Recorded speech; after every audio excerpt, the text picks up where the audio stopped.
നമുക്ക് ജാർഖണ്ഡിലേക്ക് പോകണം. അവിടെ നിയമസഭാ തെരഞ്ഞെടുപ്പിൽ എക്സിറ്റ് പോൾ ഫലങ്ങളിൽ പ്രതീക്ഷ അർപ്പിക്കുകയാണ് മുന്നണികൾ. ഇന്ത്യ മുന്നണിക്കും NDAയ്ക്കും ഭൂരിപക്ഷം പ്രവചിക്കുന്ന വ്യത്യസ്ത എക്സിറ്റ് പോൾ ഫലങ്ങളാണ് പുറത്തു വന്നിരിക്കുന്നത്. കേവല ഭൂരിപക്ഷം ലഭിച്ചില്ലെങ്കിൽ MLA-മാരെ മറുകണ്ഠം ചാടിക്കുന്നതിനുള്ള നീക്കം ഇരുപക്ഷവും ആരംഭിച്ചു കഴിഞ്ഞു. അണിയറ ചർച്ചകളാലും കൂടിയാലോചനകളാലും സജീവമാണ് രാഷ്ട്രീയ ക്യാമ്പുകൾ. ഏതായാലും ആദിൽ പാലോട് ചേരുന്നുണ്ട്. അതിൽ ജാർഖണ്ഡിൽ ഇപ്പോൾ നെക്ക് ആൻഡ് നെക്ക് എന്ന് തന്നെയാണ് എക്സിറ്റ് പോൾ ഫലങ്ങൾ പ്രവചിക്കുന്നത്. അതിൽ അവിടെ എത്തി വിശദമായി കാര്യങ്ങൾ പഠിച്ചതാണ്. എന്താണ് തോന്നുന്നത്? എക്സിറ്റ് പോൾ ഫലങ്ങളെല്ലാം ശരിയാകുമോ? ആർക്കാണ് അവിടെ മുൻതൂക്കം?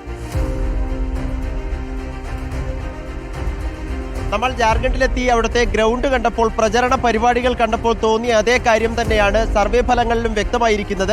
ആർക്കും കൃത്യമായൊരു ഭൂരിപക്ഷം അല്ലെങ്കിൽ ഭീമമായ ഭൂരിപക്ഷം കിട്ടാത്ത ഒരു സ്ഥിതി ജാർഖണ്ഡിൽ ഉണ്ടാകുമെന്നതായിരുന്നു പ്രചരണ പരിപാടികളിൽ കണ്ട കാഴ്ച. പ്രത്യേകിച്ച് നരേന്ദ്രമോദിയും കേന്ദ്ര ആഭ്യന്തരമന്ത്രി അമിത്ഷായും നദ്ദയും അടക്കം പ്രമുഖരായ നേതാക്കൾ, പ്രധാനമന്ത്രിയും കേന്ദ്രമന്ത്രിമാരെല്ലാം ക്യാമ്പ് ചെയ്തുള്ള പ്രവർത്തനവും പ്രചരണ പരിപാടികളുമാണ് BJPയുടെ ഭാഗത്തു നിന്നും പ്രചരണത്തിന്റെ ഭാഗമായി അവിടെ ഉണ്ടായത്. JMM വിട്ടുകൊടുത്തിരുന്നില്ല. പലതരത്തിലുള്ള പ്രചരണ പരിപാടികൾ. ഇതൊക്കെ കാണുമ്പോൾ ആർക്കാകും ഒരു എഡ്ജ് എന്നത് പ്രവചിക്കാൻ കഴിയാത്ത സാഹചര്യമായിരുന്നു. കഴിഞ്ഞ ദിവസം എക്സിറ്റ് പോൾ ഫലങ്ങൾ വന്നപ്പോഴും ഇതിലേക്ക് വിരൽ ചൂണ്ടുന്ന സൂചനകൾ, സർവേ ഫലങ്ങൾ തന്നെയാണ് വന്നത്. ആക്സിസ് ബൈ ഇന്ത്യ മാത്രമാണ് ഇന്ത്യ മുന്നണിക്ക് ഭീമമായ ഒരു ഭൂരിപക്ഷം ഉണ്ടാകുമെന്ന് പ്രവചിച്ചിരിക്കുന്നത്. 53 സീറ്റുകൾ കിട്ടുമെന്നാണ് പ്രവചനം. ആകെ 81 സീറ്റാണുള്ളത്. അതിൽ 41 സീറ്റ് കിട്ടിയാൽ മാത്രമേ കേവല ഭൂരിപക്ഷം നേടി അധികാരത്തിലേക്ക് വരാൻ കഴിയുള്ളൂ.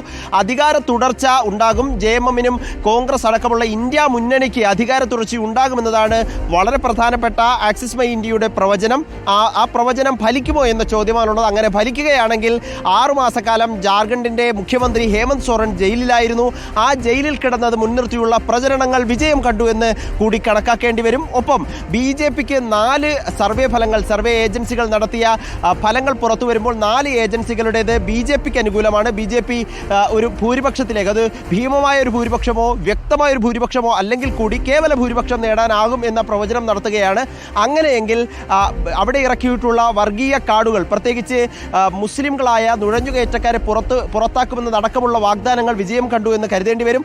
ഏതായാലും ഇപ്പോഴും കൃത്യമായി നമുക്ക് പറയാനാകാത്ത വിധം, ഇപ്പോൾ മഹാരാഷ്ട്രയിലൊക്കെ പറയുന്നുണ്ടെങ്കിൽ മഹാരാഷ്ട്രയിൽ ഏകദേശം എല്ലാ സർവേ ഫലങ്ങളും ഒരേ ദിശാസൂചകങ്ങൾ തന്നെയാണ് നൽകുന്നതെങ്കിൽ ജാർഖണ്ഡിൽ പക്ഷേ നേരെ തിരിച്ചാണ് കാര്യങ്ങൾ.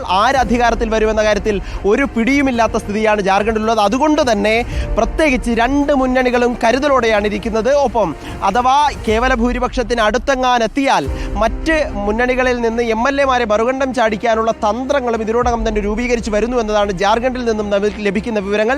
പ്രത്യേകിച്ച് BJP അതിനുള്ള ഒരുക്കങ്ങൾ തുടങ്ങിക്കഴിഞ്ഞു എന്ന് മനസ്സിലാകുന്നു. അങ്ങനെയെങ്കിൽ ഒരു വലിയൊരു രാഷ്ട്രീയ തന്ത്രങ്ങൾക്കും നാടകങ്ങൾക്കും കൂടി ജാർഖണ്ഡ് സാക്ഷിയാകുമെന്ന കാര്യത്തിൽ സംശയമില്ല. പ്രത്യേകിച്ച് ചമ്പൈ സോറൻ JMM-ന്റെ മുതിർന്ന നേതാവും മുൻ മുഖ്യമന്ത്രി കൂടിയായ ആൾ BJP-യിലേക്ക് പോയത് നമുക്ക് ഓർമ്മയുണ്ട്. എന്തൊക്കെ സംഭവിക്കുമെന്ന കാര്യത്തിൽ ഇപ്പോഴും ആകാംക്ഷ നിറഞ്ഞിരിക്കുകയാണ് ജാർഖണ്ഡിൽ. ഇനി മണിക്കൂറുകൾ മാത്രമാണ് ബാക്കി. അത് കാത്തിരുന്നേ മതിയാകൂ വിനീത. ശരി, ഏതായാലും ഇന്ത്യക്ക് മുൻതൂക്കമുണ്ടെന്ന് പറയുന്നു. പക്ഷേ നെക്ക് ആൻഡ് നെക്ക് എന്ന് തന്നെയാണ് എക്സിറ്റ് പോൾ ഫലങ്ങൾ പറയുന്ന കാര്യങ്ങൾ. ആദിൽ പാലോടാണ് വിശദമായ വിവരങ്ങൾ നൽകിയത്.